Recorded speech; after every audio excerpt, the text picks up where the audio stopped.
ఇక్కడ నుంచి పోటీ చేయాలని నిర్ణయించుకున్నప్పుడే స్టీరింగ్ కమిటీ సలహా మేరకు ఆయన విజయం ఖాయమైపోయిందని మేమందరం భావించాం. ఎందుకంటే విశాఖ జిల్లా వాసులు, ముఖ్యంగా విశాఖ నగర ప్రజలు శాంతి కాముకులు, సహృదయులు, మంచి వ్యక్తులు. అటువంటి వారు మంచివారినే ఎన్నుకుంటారన్న నాకు గట్టి నమ్మకం అందరికీ ఉంది.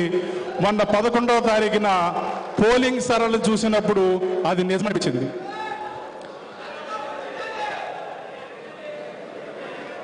అదేవిధంగా మరొక గొప్ప వ్యక్తి శ్రీ వివి లక్ష్మీనారాయణ గారు కూడా ఇక్కడ విశేష ఆదరణ పొందారు. రాష్ట్రంలోని 25 పార్లమెంటు స్థానాలలో శ్రీ వివి లక్ష్మీనారాయణ గారు అత్యధిక మెజారిటీతో విజయం సాధిస్తారన్న నమ్మకం జన సైనికులందరిలోనూ ఉంది. అన్ని దానికి ఇంత గట్టిగా నేను చెప్పడానికి అనేక కారణాలు ఉన్నాయి. గత నెల అంటే మార్చి 27, 28 తారీఖుల్లో మన ప్రీతనేత శ్రీ పవన్ కళ్యాణ్ గారు నన్ను, శ్రీ నగేష్, అలాగే రాజమండ్రికి చెందిన వై శ్రీనివాసులు పిలిచి గాజువాకలో మన జన సైనికులకి అండగా ఉండడానికి మీరు అక్కడికి వెళ్ళండి అన్నప్పుడు మేము ఇక్కడికి వచ్చాం. అప్పటికే పివి రావు గారు ఇక్కడ జన సైనికులతో మమైకమై ఉన్నారు. శ్రీ శివశంకర్ గారు, సతీష్ గారు ఇక్కడ యాక్టివ్గా ఎవరు పనిచేస్తున్నారు అనే ఒక లిస్టును కూడా రూపొందించారు. వెంటనే గడస అప్పారావు గారు, రామనారెడ్డి గారి సహాయ సహకారంతో తొలి మీటింగ్ ఏర్పాటు చేశాము. ఆ మీటింగ్లో సెంట్రల్ కమిటీని ఫామ్ చేశాము. 15 వార్డులున్న, ఎక్కువగా మాట్లాడను, మీరందరూ నాగబాబు గారి ప్రసంగం కోసం ఎదురు చూస్తున్నారు, 2 నిమిషాల్లో ముగించేస్తాను. 15 వార్డులకి, ఒక్కొక్క వార్డుకి 3 చొప్పున దాదాపు 45 మందితో, పెద్ద వార్డులకి ఇంకొక 4 కలిపి 49 మందితో సెంట్రల్ కమిటీని నియమించాము. దానికి కనకారావు గారు, మన ఆదినారాయణరావు గారు, ఇంకా చాలా పెద్దలందరూ ఇక్కడే ఉన్నారు. వాళ్ళంతా మాకు సహాయ సహకారాలు అందించారు. సెంట్రల్ కమిటీతో పాటు కోఆర్డినేషన్ కమిటీ ఒక్కొక్క వార్డు నుంచి 5గురిని ఎంపిక చేసి కోఆర్డినేషన్ కమిటీని ఏర్పాటు చేసి ప్రచారాన్ని ప్రారంభించాం. ఆ సమావేశంలో అందరూ చెప్పింది ఒకటే,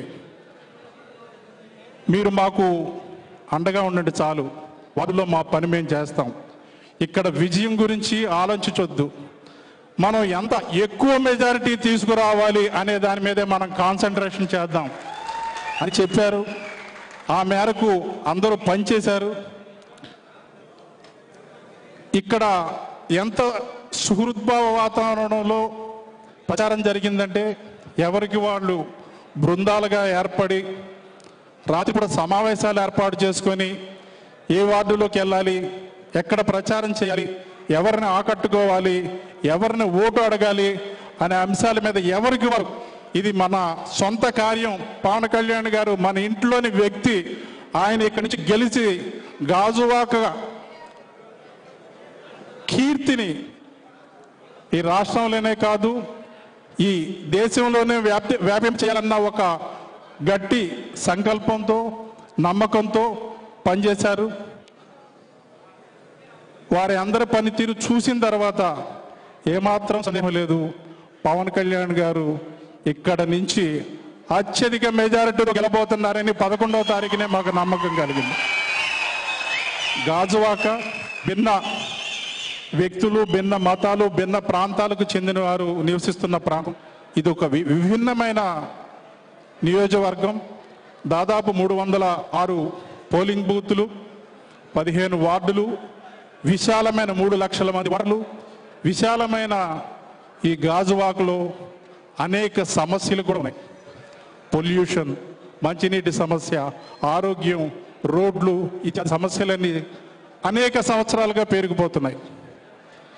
ఇటువంటి సమస్యలను పరిష్కరించాలంటే మామూలు రాజకీయ నాయకుడికి సాధ్యమే పని కాదు. ప్రతి నాయకుడికి ఏదో ఒక ఆబ్లిగేషన్, ఎవరో ఒకరితో కనెక్షన్, పనిచేయలేరు. ఇక్కడ సమస్యల పరిష్కారం కావాలంటే నిస్వార్థపరుడైన పవన్ కళ్యాణ్ గారితోనే సాధ్యం అనేది మీ అందరికీ తెలుసు. త్వరలోనే ఆయన సంపూర్ణ ఆరోగ్యంతో ఈ ప్రాంతానికి వస్తారు. ఇంతకంటే భారీగా మనం విజయోత్సవం ఆయన సమక్షంలో జరుపుకుందాం. ఈ ప్రాంతం సమస్యలన్నీ ప్రయారిటీ బేసిస్లో ఆయన ఈ పాటికే ఎక్సర్సైజ్ చేస్తున్నారు. ముందు ఏ సమస్య, తర్వాత ఏ సమస్య, ఇక్కడ వారి అవసరాలు ఎటువంటివి, ఇవన్నీ ఈ విశ్రాంతి సమయంలో ఆయన చేస్తున్న పని అదే. అందువల్ల ఈ గాజువాకకి దీనికి ప్రత్యేకించి ఖ్యాతి తీసుకురావక్కర్లేదు. ఈ ఖ్యాతిని పవన్ కళ్యాణ్ ద్వారా మరింత ఇనుమడింపజే అవుతుందని గట్టిగా నమ్ముతూ ఈ సభను ఇంత భారీ ఎత్తున, ఎందుకంటే రాజకీయ సభలంటే బిర్యానీ ప్యాకెట్లు ఇవ్వాలి, మందు బాటిళ్ళు ఇవ్వాలి, డబ్బులు పంచాలి, అటువంటి ఏమీ లేకుండా ఇది మన ఇంట్లో ఫంక్షన్ అని వచ్చిన మీ అందరికీ మరోసారి చేతులెత్తు నమస్కరిస్తూ జై జనసేన.